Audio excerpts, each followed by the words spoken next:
This is John for Chainsaw Buffet. This episode was recorded live at MTAC Odyssey. We'll be giving away an MTAC t-shirt signed by the guest we interviewed to one listener. Visit chainsawbuffet.com/MTAC for details on how to enter.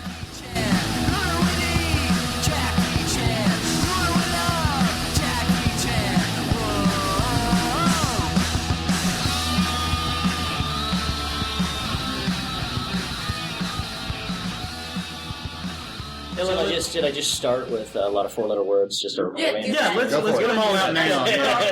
Especially for ours. I end every. I'm just going to drop a lot of F-bombs. Okay, I'm sorry. Go ahead. Just think of the vilest thing you can possibly say and go for it. Don't tempt me.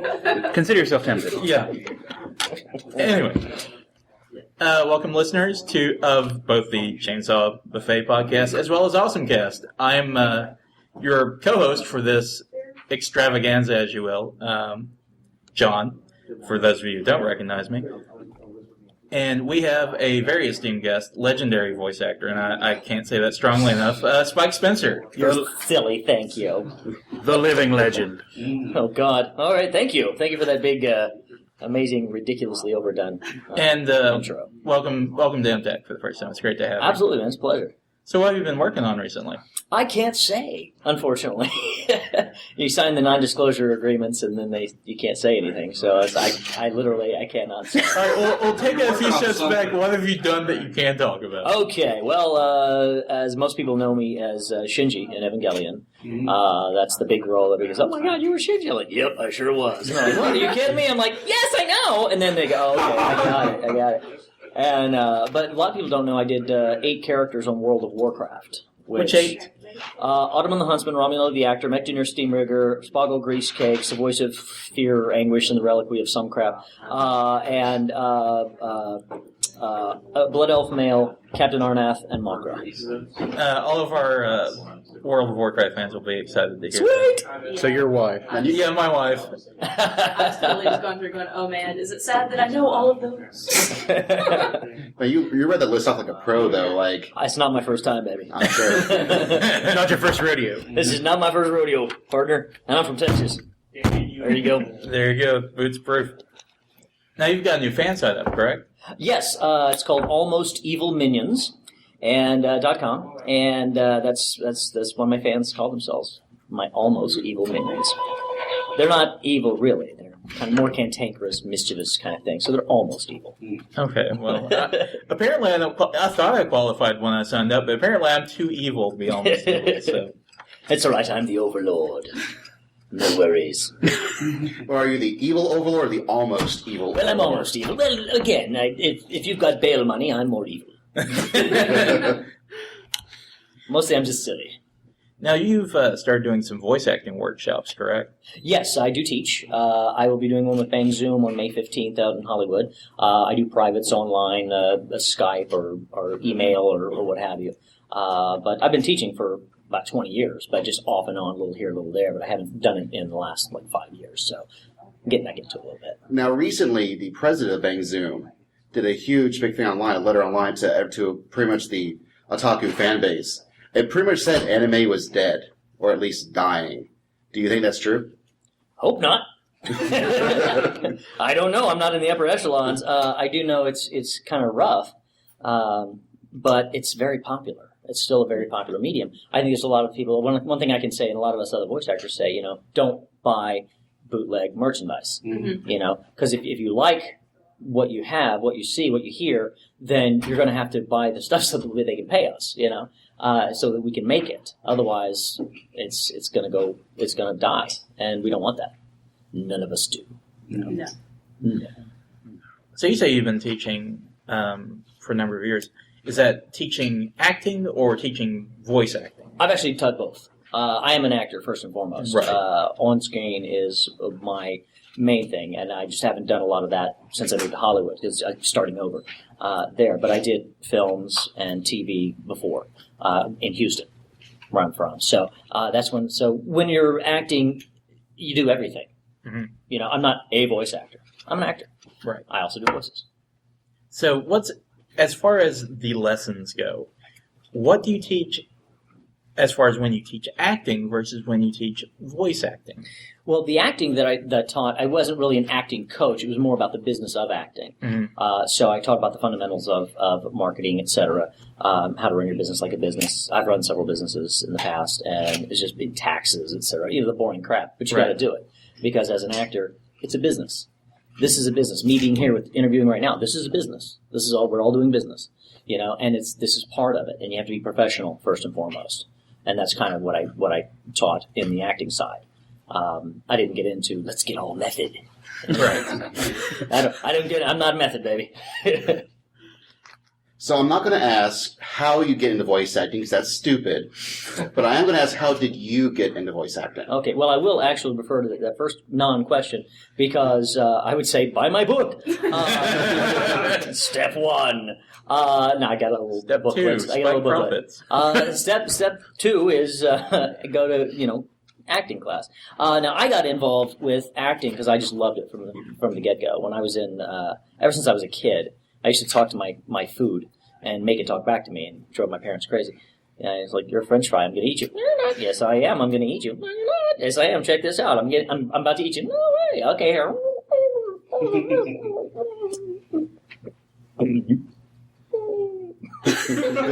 My parents would go, you're just crazy. I'm like, I know. And I just kept going with it. And as fate would have it, Amanda Wynn Lee and I did a feature film together in Houston. And she was doing voices at ADV at the time. And she said, come on over. You want to do this stuff? I said, sure. What is it? Does it pay? I'm there. And it was great. And it was a lot of fun. It was just an extension of what I've already knew how to do, acting.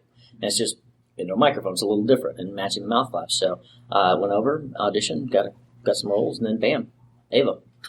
Do you find when you're doing voice acting that you have to do anything different with your voice than you would do if you actually had your full body present that you would be able to act with? Actually, no. Because when I'm in the booth, if a character's doing something, and this is one of the things I teach, is like if you're, especially on these microphones that are really, really sensitive, if your character is doing something, you need to be doing what that character is doing to the best of your ability to mimic it without, obviously messing up the mic and making all kinds of noise. But for example, as I'm talking to you now, if I pull my arm back like this, can you hear the strain in my voice? Yeah. Well, that's what the character does. So if the character's doing that, I'm doing that in the booth. I'm not doing everything because, well, you saw. Ava. Like I said, not method. Oh. Well, you mentioned Shenji, and I'm actually kind of curious to know what are of all the characters that you've done, because you've certainly done quite a bit. Which characters have really been your favorite to do and to act out? Right now, I think my favorite is Papillon, Buso Rinkin. Really? He was just crazy. I like him. And he was a nut. And I just I love playing psychos. Surprise. And so that was one of my favorites. Little Boy from Spriggan. I really enjoyed that. And, what was another one? So many of them. I don't know. But those are the fun ones are the psychos. Because, if I'm playing an effeminate little girly boy who saves the world in a biomechanical freaking robot, then that's one thing. That's a lot of things. What's your favorite accent that you've gotten to do in the project? Ivan Ciega in as she spazzes in Tales of a Spirit. Ivan Ciega. I made her talk like this. It was wonderful. Oh, what a cute little scream he made. And it was just silly. And can you do a German accent? I said I can do a weird one. I said, okay. Yeah, that's wonderful. That's funny. I like doing that. I did. One of the rolling balls in Puny Puny Poemi was basically Cartman. My boss smells sort of vinegary. That was me. Yeah, and I don't know. I just do a lot of different voices. I just have fun doing it. I just try to get better and better. Say, boss. Need my paper boy. I don't know. It's just weird. I love doing voices. It's fun to me. So I get bored real quick. So I answer the voices in my head. So I want to kind of approach this from, where we're at the fan side and kind of cross the bridge over to your side as the actor. When you do a project, it's, you read the lines, you do your thing, and then you move on to the next project. Whereas for us, especially with a show like Evangelion or Code Geass or something, we tend to associate you with that role. Right. for you as an actor, when you're at a convention, we come up to you and we're like, "Oh, we love Evangelion, we love Code Geass, we love Busa Rankin." What does it mean to you as an actor to be associated with that role? To have somebody have that image of you in their mind's eye? Well, it's fine. I dispel those myths very quickly. As soon as they meet me, they go, "You're Shinji?" I'm like, yes. You have to deal with that particular one a lot. Yeah, a lot. And which is fine. I am very grateful that I have the fact that I'm able to come out here and people want to meet me, and want me to autograph things. And I mean, it's beautiful. It's wonderful. I am blessed without a doubt. It's ridiculous. And I think the fans are awesome. Some get creepy, but that's okay. But mostly everybody is just awesome. Everybody, and I got to say this honestly, anime fans are some of the best fans in the world because they're just cool. They're okay. It's like I'm not worried about crazy stalker people. Only a couple, but it's not a big deal. It's I don't know. I scare stalkers anyway. Who's been the creepiest? I think he's got a panel coming up where he's going to talk. Yeah, we'll talk about that later on in the evenings at the over 18 panels. I've had some creepy people, but it's nothing I couldn't handle. I mean, it's not that big of a deal. It's most everybody's just really wonderful, and I'm really happy about it. You are still here, so that is Totally. Well, I'm quick. okay. Well, that's important. I'm like a ninja. You don't see me. I'm gone. Do you ever feel like you're getting pigeonholed because of roles like Shinji and Aikido and all these whiny little no. protagonist roles? No, my voice is what it is. But now that I let people know that I can also do the deep voices, I mean, you got Shinji going, "Oh, whatever, oh, I hate my daddy," that kind of thing. That's fine. And then you've got Ultimate Huntsman. Different. With all this new Evangelion that is coming out in Japan, they're probably going to be releasing it here in the United States. They have some. Do you have any interest in doing Shinji's voice again? Like, will you be going out for that role? Or? Well, I did 1.0. Yeah, 1.0. Oh, you The did? first one's already out. Yeah, I did it. Yeah, I did it. Terrible And research. if it comes back out, I mean, 2 and 3 and whatever, I mean, yeah, I'm here. They got my number. So, Awesome. I'm down with it. Absolutely. I've got a question that you probably heard a lot from the whole Shinji aspect, but is it actually kind of wearing to do Shinji because he gets so depressing throughout the series? Does it start to reflect? Is it? No, it's a role like anything else. It's a trying role. It's a tough role to scream like a little girly boy. Yeah. Especially as I get older and my voice gets deeper. I can still do it, obviously. But it's interesting because this last one, I've had a couple of people say, "Well, he sounded a little bit older." I'm like, "Good. That's what we went for." We gave him one testicle. Yeah. So, it's like, yes, all right. It's a little bit more. Not much. A little bit.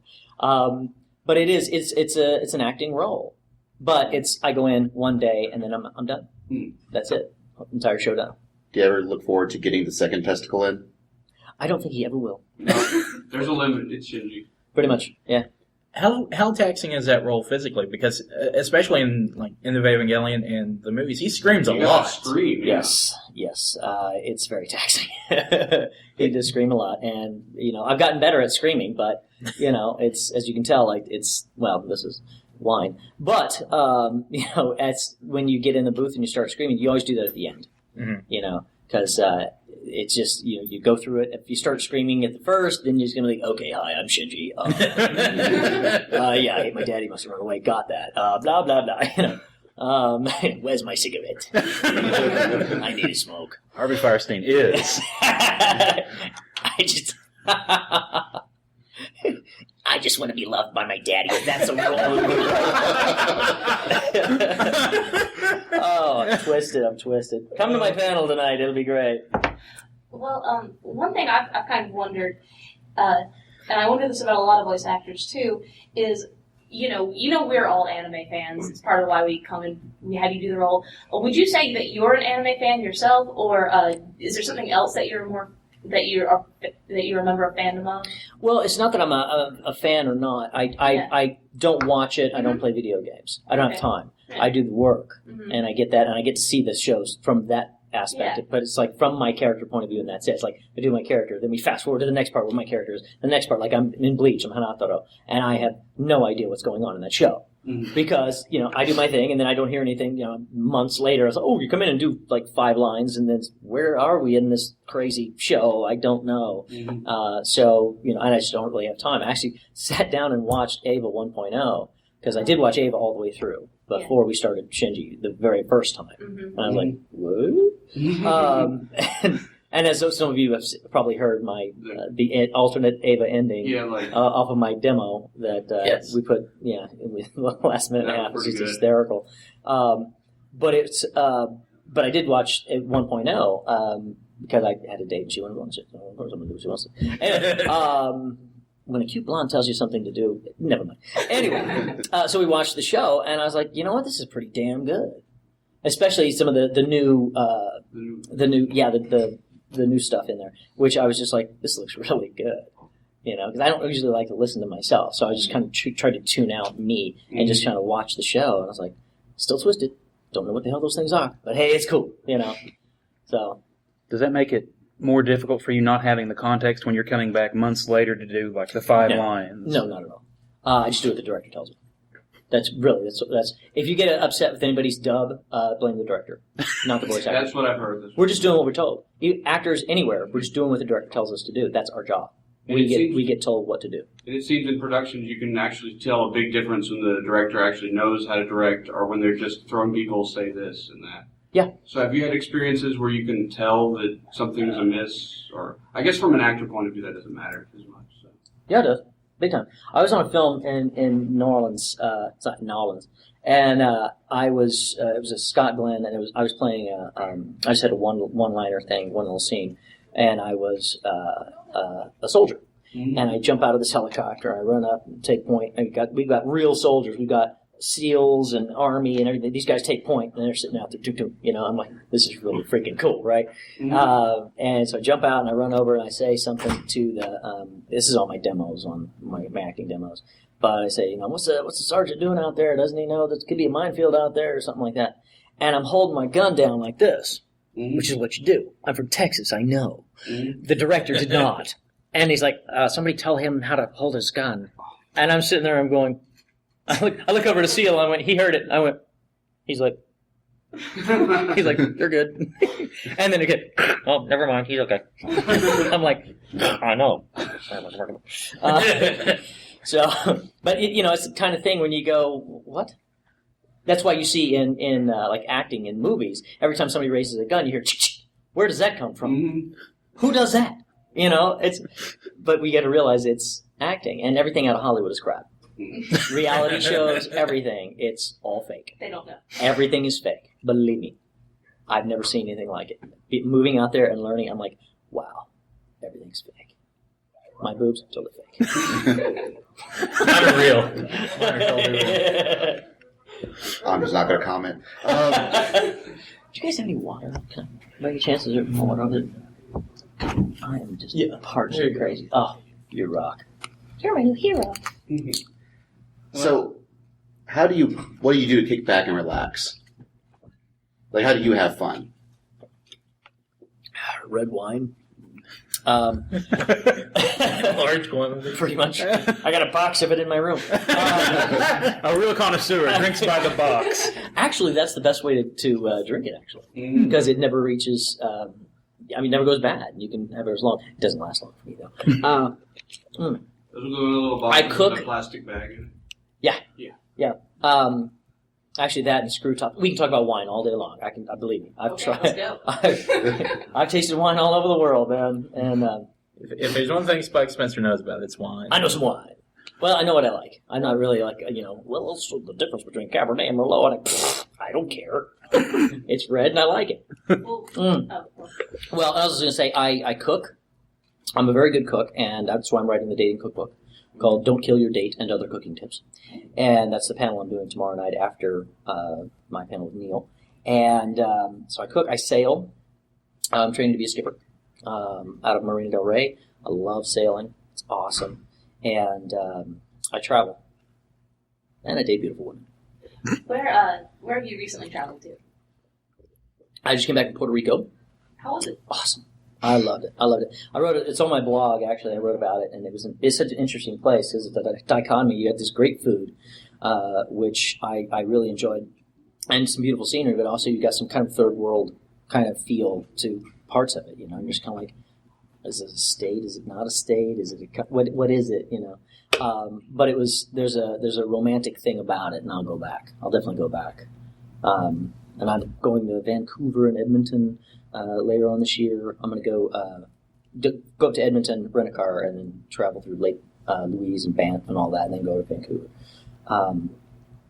Maybe going to Dublin. I don't know. Again, I'm a little Irish, so. And yes, the Guinness is better there. It is. It is. Yes, it is. Now, I also read that you do some handiwork as well in your off time. Well, I do. That's to make money. I used to do real estate investment in Houston, and I had a lot of properties and whatnot. And now that I moved out to LA, I'm just kind of like, I don't know. I know how to do everything and basically build a freaking house. So I just handyman stuff. Somebody says, "Hey, I need this done." I'm like, "Okay, give me this much money, and I'll come over and do it." Any good stories from that? Nope. It's work. I do it, and it's good, and everybody's happy. So which pays better, like voice actor or handyman? Depending on the job, handyman usually. But it depends. I mean, voice acting, there's like different aspects of it, different levels of it, and whatnot. But hey, everything's good. It's all good. You get paid to talk funny. How bad can that be? Everybody in Hollywood has an extra job. I know some stars that you see and you go, oh yeah, and then they'll hand you their card and say, I install custom cabinets. Oh, fantastic. It's amazing. That's when you learn outside of Hollywood, when you really figure it out, because everybody thinks that when somebody's on TV that they're automatically rich and living in a big house. Not the case. Not the case at all. They're doing what they do. They're trying to make it happen, and in the meantime, they're waiting tables or doing handyman work or whatever. Getting by day to day. That's it. So, what you gotta do. Shifting gears a little bit, I'm sure you're aware ADV closed its doors officially last year. What was your reaction to that? Was that one of those you already grieved because you knew it was dead, or? No, I didn't know anything. I've been in Hollywood the last 5 years, so I haven't done anything with ADV in that time. So when I heard, I was like, "Oh, bummer." It's a shame, but I really couldn't say anything about it. It's just like, okay, it didn't affect me. Right. Is there any differences between working in Houston and LA as far as the voice acting scene goes, or is it pretty much you go in, you do work? Well, the only difference that I really noticed was with ADV, for example, we didn't use the beep system. Mm-hmm. And in Hollywood they do. That is, like, right before your line, they put a beep. It's like a beep, beep, beep, and then you say your line, and you go. In ADV, we just kind of chased it.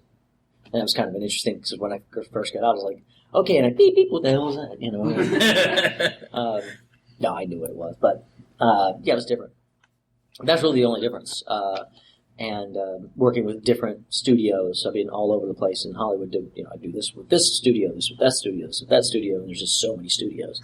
And it's great. The thing about Hollywood is we go into a studio and a star might be coming out. Somebody you've watched. Like Danny Glover walked by me at this one. I was doing Star Ocean 2, and I walked in like, "Hey," he's like, "Hey, how you doing?" Is doing video game work any different from doing animation work? Mm-hmm. How so? Like, I'm curious. The difference is with video game. Basically, you've got your lines. It's usually a real simple line. Yeah. And you got one, then you go to the next one. You do like 2 or 3 takes of it, and if the director doesn't say anything, you move on to the next one. So you can have it all done in like 15 minutes. Whole thing.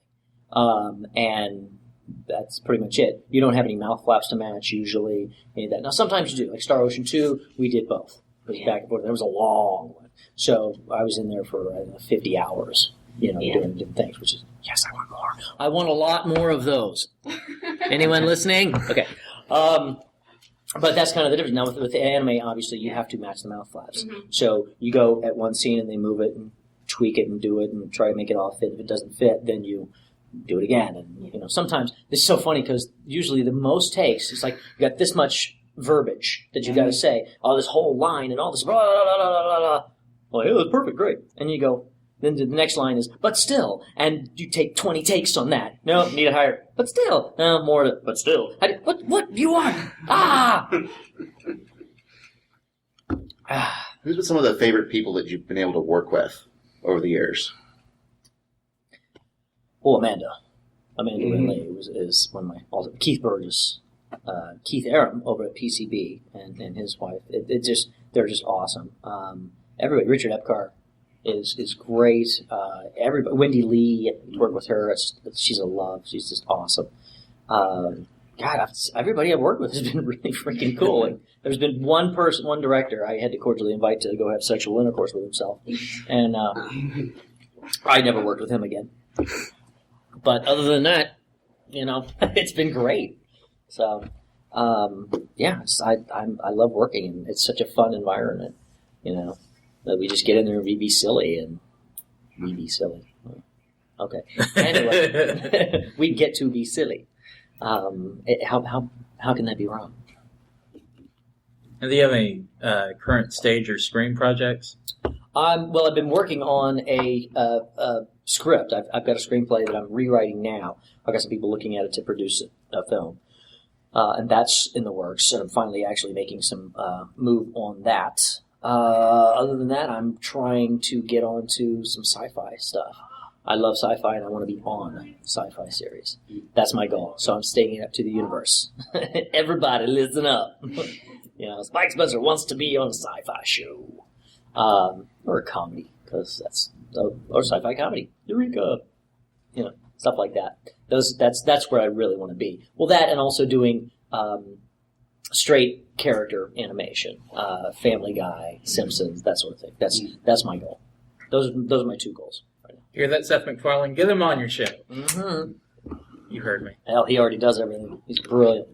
He's amazing. I watched the Robot Chicken with Neil last night. We watched the Star Wars thing. Mm-hmm. Robot Chicken. God, it's funny. Brilliant stuff. Brilliant. Okay, I'm going to put you on the spot here. I was poking around on the Almost Evil Minions website. Yes. And I saw that there's a link on there where somebody can pay you $20, and you will send them a little voice thing to do as a ringtone or a voicemail. Do a ringtone or a personalized voice message. Well, sure. one of our contributors couldn't be here this weekend because of the birth of his first child. Oh, so I've got $20 in my hand. Oh my gosh. Would love for you to crank call my buddy here and just tell him congratulations. Well, no, you keep that. A crank call, I'll do it. It's not a crank call. All right, let's get him up. Who is it? It's my friend Nathan. What do you want? He's a big Evangelion fan. I bet he won't answer. Yeah, probably won't. That's what happens Is that him? to things. No, it's not him. Okay. Obviously it's not. He's probably too busy. We can just leave him a voicemail if he doesn't answer. It's his loss. Yeah. Punk. How dare he be giving birth? Maybe.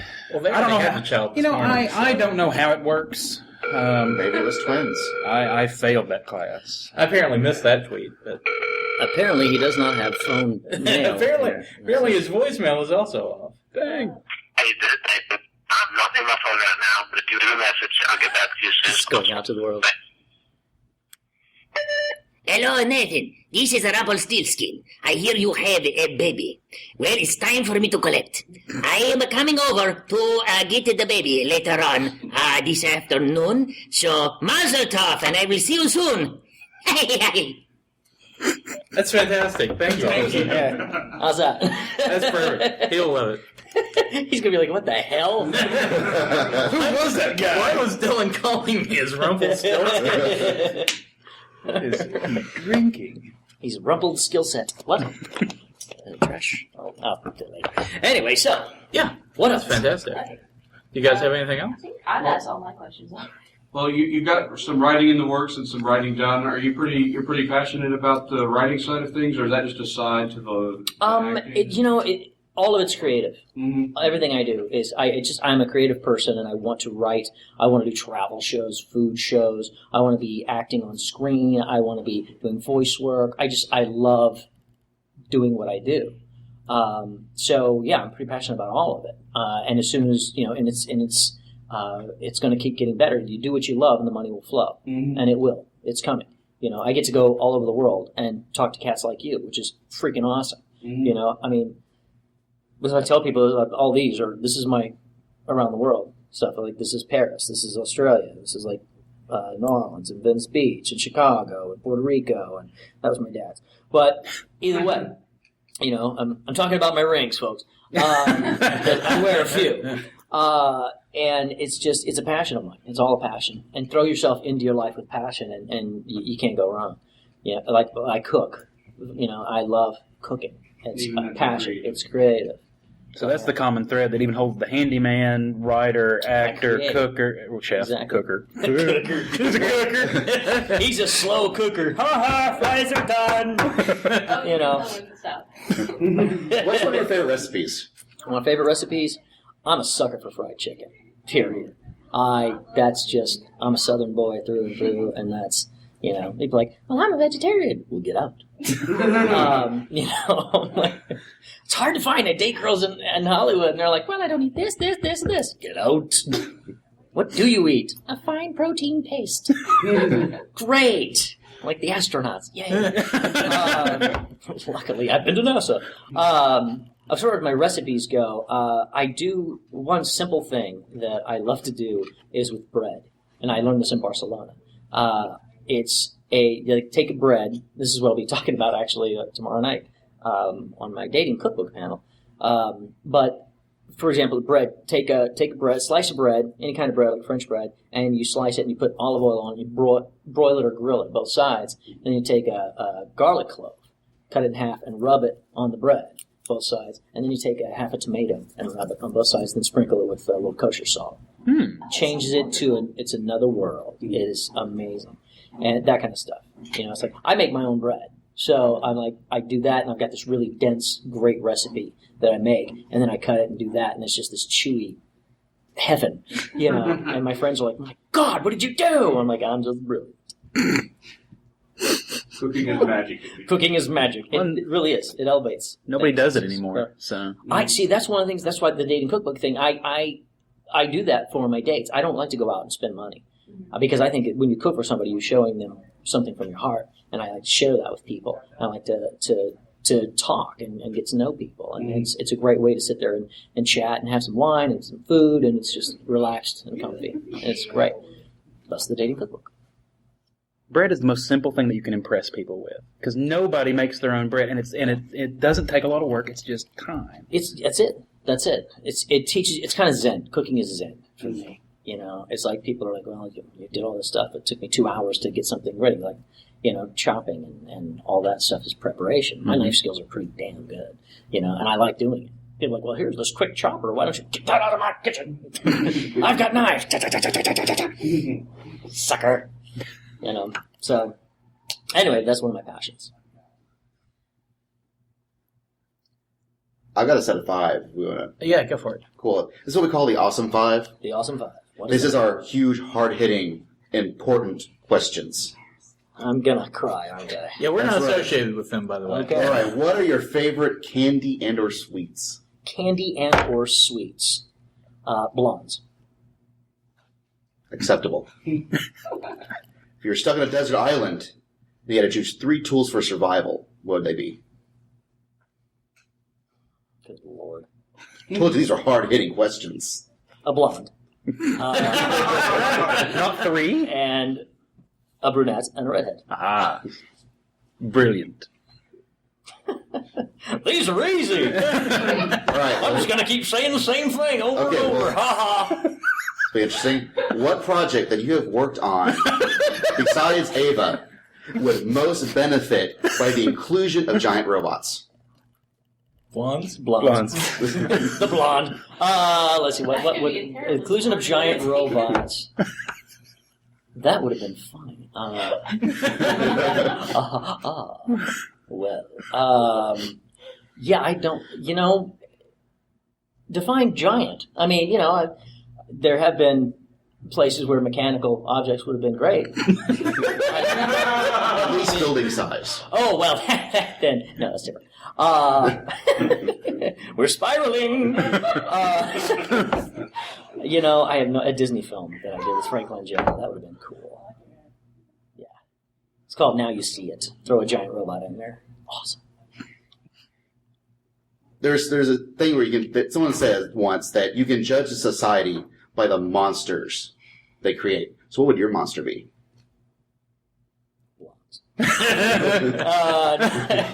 See where I go? My monster would probably be either a giant finger with teeth. Would you blonde? Or with a blonde. Or a rampaging boot heel. You asses!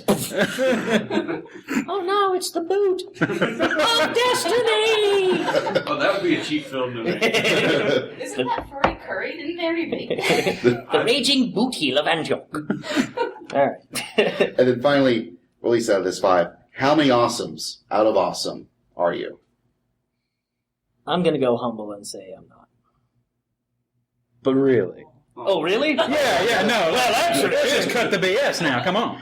No, you know what? I'm just gonna say I'm okay. I'm okay. Okay. Okay. Okay. Let's add a sixth question to that. Just hypothetical. I'm a big fan of hypotheticals. You're standing there, Hypothetically, that is. and hypothetically speaking, There's a I'm a fan blonde of there. hypothetical. There's blonde answer, You go west and agrees. and you're able to give one piece of advice to Shinji. What do you tell him? Man up, bitch.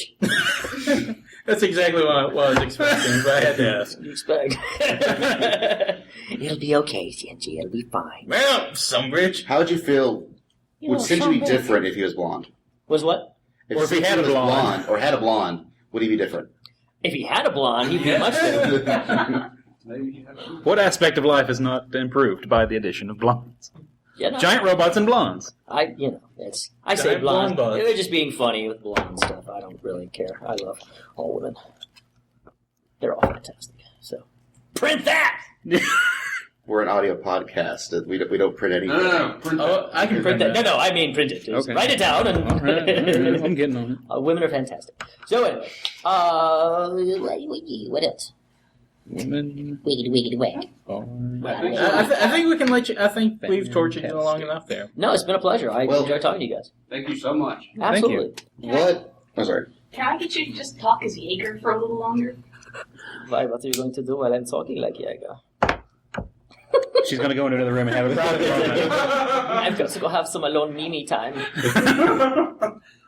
That's the only reason she wanted to I record was about to this. touch myself in a no happy spot. Yeah. You shouldn't. If there was something you wanted to say, Giggity. What? Yeah. if there was like one thing you wanted to say, a sort of a statement to the anime fan community, what would it be? Man up, bitch. To the anime community, thank you. Thank you very much for all that you guys have given me, and don't buy bootlegs. What's Well, thank you very much. Thank you so much. Absolutely, guys. Everybody go to Almost Evil Minions, buy his books, buy his DVDs, pimp his stuff. Pimp me out, babies. Well, yeah, come on onto this site. I'm trying to get a lot of people involved, and I want to turn it into something and have a lot of fun. And finally, what is the URL one more time? www.almostevilminions.com. Thank you so much.